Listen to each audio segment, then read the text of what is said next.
All right, so this is going to be for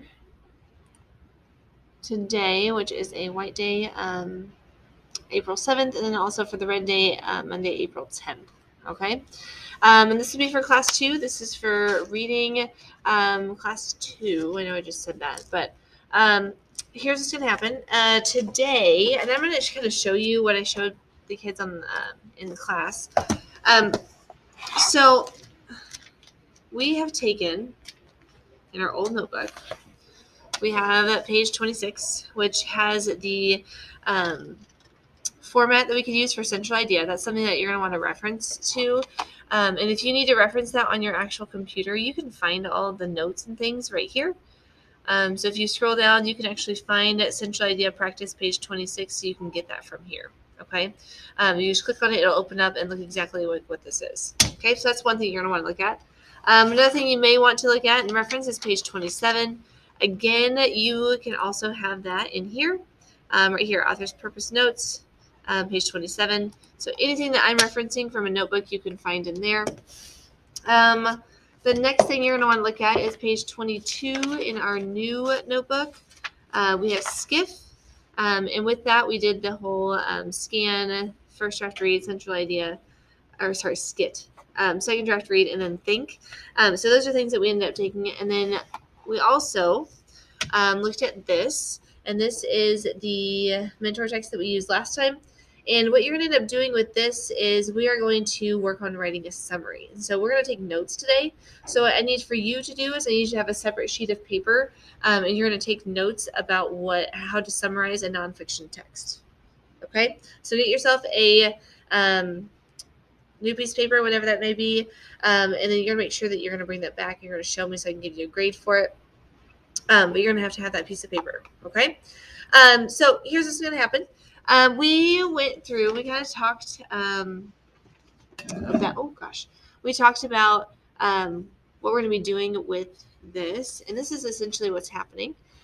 We are going to be taking some notes on summarizing nonfiction.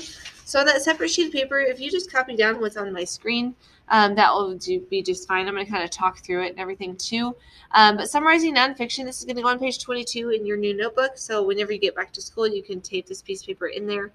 Number 1 is going to be the central idea. That's your first sentence. So when you're summarizing a nonfiction text, your first sentence is central idea, which is purpose, who, what, when, where.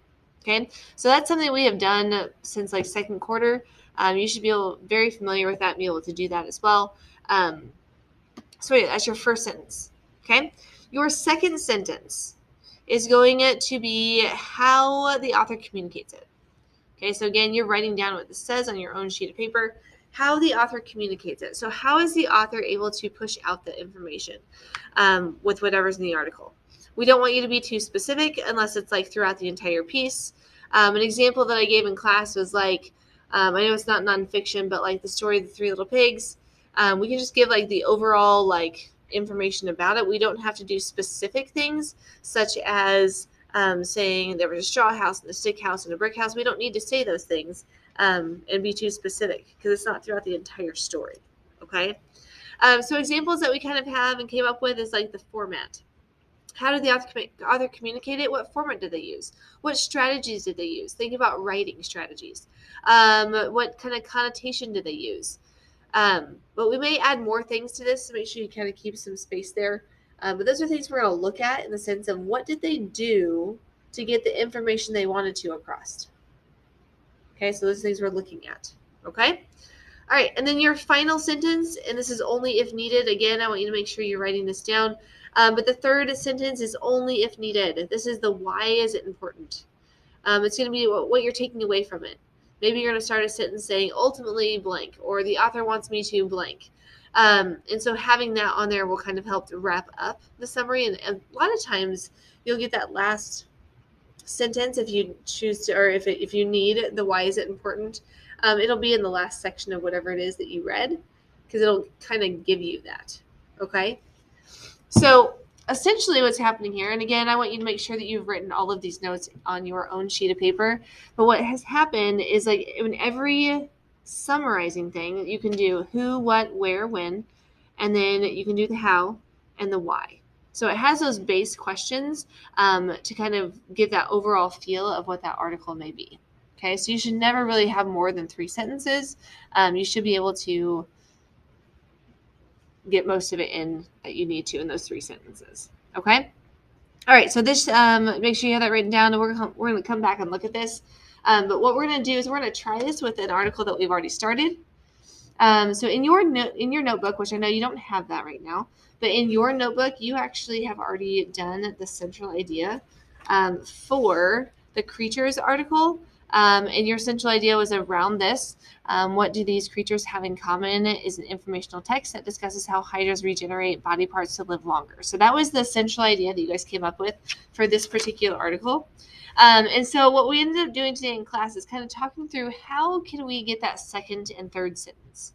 Okay, so how can we get the how the author communicates it and why is it important? Okay, and so we looked at the annotations that we made, and we kind of came up with that. Yeah, it started with narrative, but that doesn't really do a whole lot. It's really just the hook and getting it in there. The main point of this is that it is informational. It is very much informationally based. And what's interesting to me is thinking about myself as a reader is I didn't really have any background knowledge on hydras or what these creatures were. Some of you did, which is awesome, but I did not. And so knowing that and knowing that the author probably knew a lot of people didn't really know about hydras, he focused a lot, or she focused a lot on just getting the like pure scientific terms out and helping us to understand what was actually happening. Okay, so this section right here, the death-defying powers, as you can see, there's lots of information here, but then we have microscopic and we have specialized. Those are bold words, so these are words that we need to make sure that we know and understand. And then on the back, we also have all of that is just information. It's basically talking through the process of how they're able to regenerate. Okay, and so I think about that and like how the author was able to communicate what was happening for the central idea and just what the whole thing was about is this right here. Okay, so again, I want you to write this down. I know you may not have the central idea in front of you, but really what you need to do for me is if you could actually just rewrite the central idea, that'd probably be better for you. So this part right here is what I want you to make sure you're writing down, the central idea, because I know you already have that, but it would be helpful to have that with you as well. And then I want you to write down this second sentence. So I'm going to read what it says here to kind of see the flow of it. So it says, what do these creatures have in common is an informational text that discusses how hydras regenerate body parts to live longer. The author communicated this by using scientific terms to explain the process of regeneration. Okay, so that is just helping me know as the reader of maybe this text, if I hadn't read the text, that I know what it's going to be about. I know there's going to be scientific terms there. It kind of gets me ready and prepared to read what this is all about. Okay, so make sure you write that one down. Again, if you need to pause at any point, you can also do that, okay? All right, so then we're going to get to the next part, and the next part is the last sentence, and it's only if needed. And this particular thing, I think it is kind of needed because it does have this why is this important part. Again, like I said, a lot of times it's like, what does the author leave you with? What is your takeaway? What is the impact here, okay? So what I'm going to look at is if you look at the last part, if you look at the last part of what this even says, it's unlocking secrets. This section right here says, could these discoveries and others like them help humans become immortal too? The answer for now is probably not. After all, the human body is extremely complex, but these discoveries might help us treat age-related diseases, lengthening our lifespans. Doctors may one day be able to grow new heart cells for people who have suffered heart attacks, for example, or new brain cells for patients who have suffered strokes. So just in that section, I feel like there's a takeaway for us in the sense that it kind of comes back to us as humans and just what we could get from it. Okay, so if I'm thinking about what this says over here about what the takeaway or ultimately or the author wants me to do something, I'm going to kind of start that way with my third sentence. So my third sentence is this one in green. And it says, this leaves the reader wondering if this revolution could also help humans live longer. Because that's essentially what it does. It comes back to humans. Well, what can this discovery do for us as humans? So it kind of comes back to that. Okay. So again, I want you to make sure that you have all of this written down because I want you to make sure that you have that summary of the creature's article. I'm going to go ahead and reread it one more time because I want you to hear the flow of it to kind of make sure it makes sense to you in the sense of, yeah, that is the summary of the piece. Okay, so it says, what do these creatures have in common is an informational text that discusses how hydras regenerate body parts to live longer. The author communicated this by using scientific terms to explain the process of regeneration. This leaves the reader wondering if the revolution could also help humans live longer.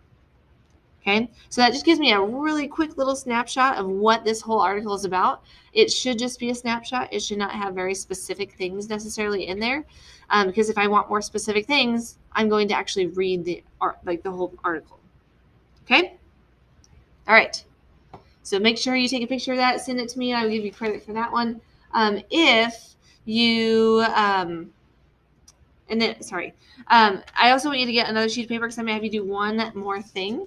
So go ahead and get that sheet of paper for me because I'm going to have you do one more thing on it. And what I want you to do is we're actually going to read another article. We are going to use Skit. You are not going to do all of the process of Skit. All I want you to do first is just the S part, the first draft read, and then the CI part, which is the central idea. Okay? Sorry about that. So here's what I want you to do is over here in the mentor text folder, it has this one right here. It says, should robots look like people? You're going to open this up. And what I want you to do is I want you just to scan it first. I want you to look at it, think about what do you notice, see the things that you notice, whatever it may be, and just kind of have that in your brain so you're getting prepared to read the actual text. Okay. Then after that, I would like for you to read the text. Okay, so you're just going to read what this says. It's just your first draft read. You're not annotating. All you're doing is reading it to understand it. Okay, so go ahead and pause this, read that really quickly, and then come back and I'll tell you your next thing. Okay, so at this point, you should have read this article. And then what I'm wanting you to do is on another sheet of paper is you're going to write the central idea. Okay, so what that could look like is maybe you want to, on a separate sheet of paper, you're probably going to want to map out what you need. So if you put CI and you purpose, who, what, when, where, and you're able to fill in these blanks, at that point, after you have those things filled in, you can use page 26 in your old notebook. Again, that's in Schoology as well, but I'll show you this on here. You are going to use this format, and then you're going to piece all of these things that you created from that should robots look like people, your purpose, who, what, when, where, and you're going to put it into this format, and you're going to create a full central idea on here. Okay? So that's all I'm wanting you to do. So you scanned it, you read it for your first draft read, and then all I want you to do is fill this little section in and then have your full central idea. And then that's it. Okay. After you have that done, I also want you to send me a picture of this as well. And then we'll make sure to put that in your notebook when you get back to school because that will go on page 24 in your new one. Okay. All right. I think that's all I have for you. If you have any questions, please feel free to email me or you can just replay the video. I feel like I explained it pretty well for you. So kind of go through that process. But again, that's kind of all I'm really asking for. So you're finishing this should be on a separate sheet of paper, so you have that summary of the creatures piece, and then you're starting the whole process with this new robot piece just by starting with a central idea. Okay? All right, and then that's it. Thanks.